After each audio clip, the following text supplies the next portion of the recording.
Bem-vindos ao Veritas Mysteriorum. Meu nome é Roger e hoje é a segunda da ufologia.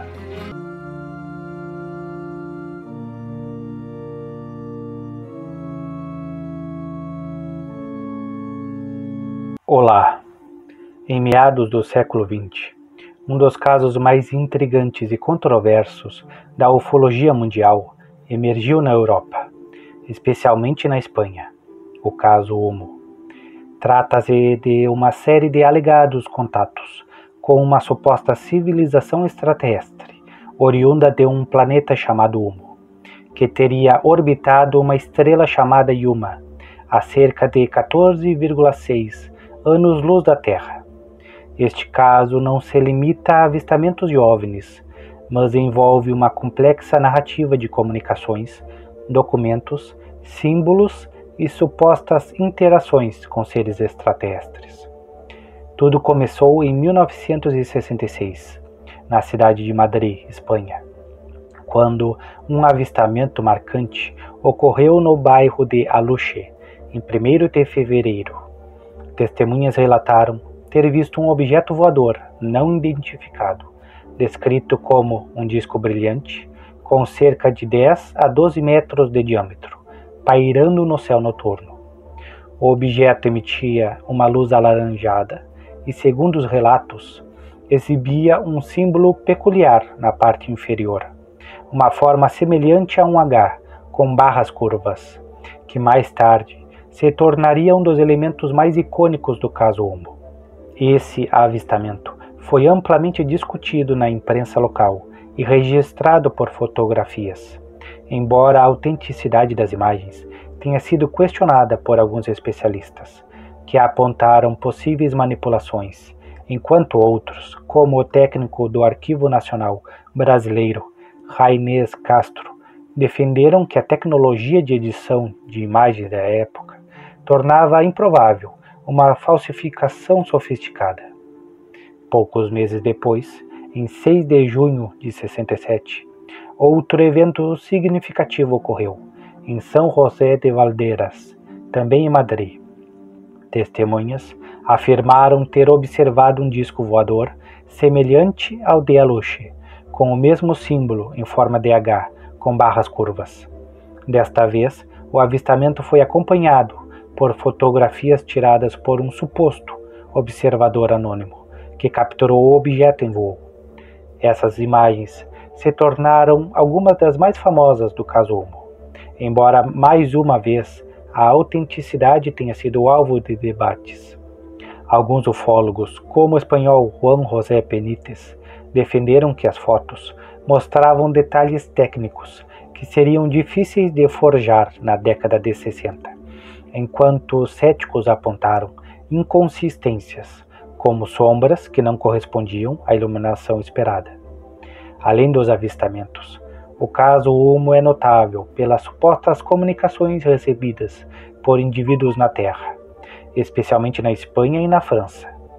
A partir de 1966, várias pessoas, incluindo cientistas, engenheiros e cidadãos comuns, começaram a receber cartas e documentos detalhados, supostamente enviados por seres do planeta Homo. Esses documentos, que totalizam milhares de páginas, continham informações complexas sobre ciência, tecnologia, filosofia, sociedade e até a religião dos humitas. As mensagens eram frequentemente datilografadas, com linguagem técnica e precisa, e muitas vezes acompanhadas do símbolo característico de Homo.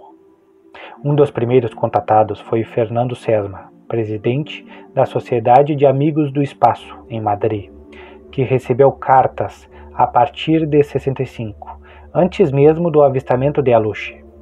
Sesma, um entusiasta de ufologia, tornou-se uma figura central na divulgação inicial do caso. Os documentos humitas descreviam os habitantes de Homo como humanoides, com aparência muito semelhante à dos humanos terrestres, o que lhes permitia, supostamente, se infiltrar entre nós sem serem notados. Eram descritos como altos, com cerca de 1,80 m a 2 metros de altura, pele clara, cabelos loiros ou castanhos claros e olhos claros, muitas vezes azuis. Sua fisionomia era considerada atraente e simétrica, com traços finos. As mensagens afirmavam que os umitas tinham uma voz aguda e modulada, resultado de diferenças anatômicas em suas cordas vocais, e que usavam dispositivos para se comunicar telepaticamente ou amplificar suas vozes. Um detalhe curioso era a alegação de que eles tinham uma sensibilidade olfativa extremamente desenvolvida, o que os tornava avessos a certos cheiros terrestres, como o do tabaco. Os umitas, segundo os documentos, se apresentavam com nomes que seguiam um padrão específico, geralmente compostos por uma palavra curta seguida de um número. Exemplos incluem D98, OES 17 e AIO 3, que seriam líderes ou representantes em contato com a Terra. Esses nomes, segundo as mensagens, refletiam uma convenção cultural de Humo, onde números indicavam a posição ou função do indivíduo na sociedade.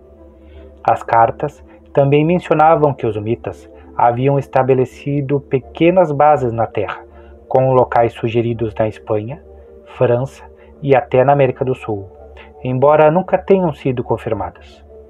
Outro evento notável ocorreu em 67, quando um suposto artefato umita foi encontrado em São José de Valdeiras. Tratava-se de um pequeno tubo metálico com o símbolo de Humo gravado, que teria sido deixado por uma nave. Análises iniciais sugeriram que o material era uma liga metálica incomum, mas estudos posteriores indicaram que poderia ser apenas um objeto terrestre comum, como parte de um dispositivo eletrônico.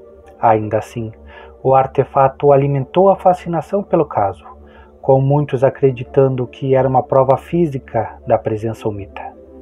Os contatos continuaram ao longo das décadas de 60 e 70, com relatos de avistamentos adicionais em outros países, como França e Itália.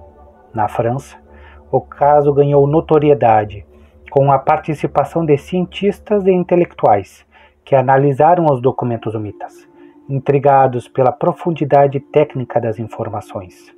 Por exemplo, as mensagens continham descrições detalhadas de conceitos como física quântica, propulsão espacial e até uma suposta equação para um motor antigravitacional, que impressionaram alguns especialistas da época.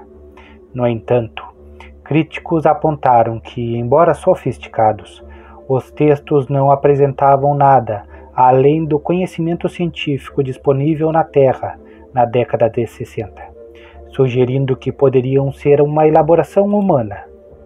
Um aspecto que torna o caso Humo único é a consistência narrativa das mensagens.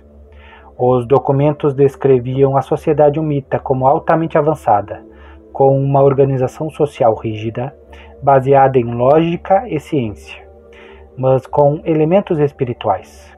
Eles alegavam estar na Terra para estudar a humanidade sem intenção de interferir diretamente, e expressavam preocupação com o desenvolvimento nuclear e os conflitos globais.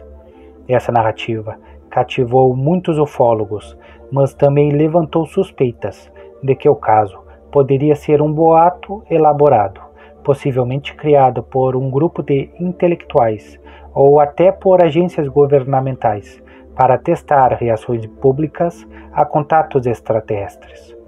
Na Espanha, o caso Humo ganhou ainda mais força, com a formação de grupos de estudo, como a Sociedade de Amigos do Espaço, que organizava reuniões para discutir as mensagens. Um dos contatados mais conhecidos, além de Sesma, foi José Luis Jordán Peña, um psicólogo que, anos depois, em 93, afirmou ter inventado o caso Humo como um experimento social. Peña alegou que ele e alguns colegas criaram as cartas e os avistamentos para estudar como as pessoas reagiriam a uma narrativa extraterrestre convincente. Essa confissão, no entanto, não foi aceita por todos os ufólogos, que apontaram que a complexidade dos documentos e a consistência dos avistamentos em diferentes locais dificultaria uma farsa tão elaborada. Além disso, Penha não conseguiu explicar todos os detalhes, como as fotografias de São José de Valdeiras ou os relatos de testemunhas independentes. Outros eventos associados ao caso Humo incluem avistamentos menos documentados, como o suposto incidente em 68, na cidade de Voronezh, na então União Soviética, onde testemunhas relataram um objeto com o símbolo Mita, embora a conexão com o caso espanhol seja incerta. Na América Latina, há registros esparsos de avistamentos, com símbolos semelhantes, mas nenhum tão detalhado quanto os da Europa. Por exemplo, no Brasil, o ufólogo Ademar José Gevaer mencionou em 2016 que o símbolo de Humo era semelhante a um relatado por um observador, mas não havia registros suficientes para confirmar a ligação. O caso Humo permanece envolto em mistério. As evidências físicas, como as fotografias e o artefato metálico, são contestadas e a confissão de Jordan Penha lança dúvidas sobre a autenticidade dos contatos. No entanto, a riqueza dos documentos, a consistência dos relatos e a persistência dos avistamentos em diferentes países mantém o caso vivo no imaginário ufológico. Seria tudo uma farsa meticulosamente planejada ou um genuíno contato com uma civilização extraterrestre? A resposta permanece incerta e cabe a você refletir sobre os fatos apresentados aqui e decidir no que acredita. Esse é apenas o começo da nossa jornada pelo Enigma de Humo, e traremos mais vídeos explorando esse fascinante caso no futuro, em conteúdos esporádicos que continuarão a investigar os segredos desse mistério cósmico. Curta o vídeo, inscreva-se e até o próximo vídeo.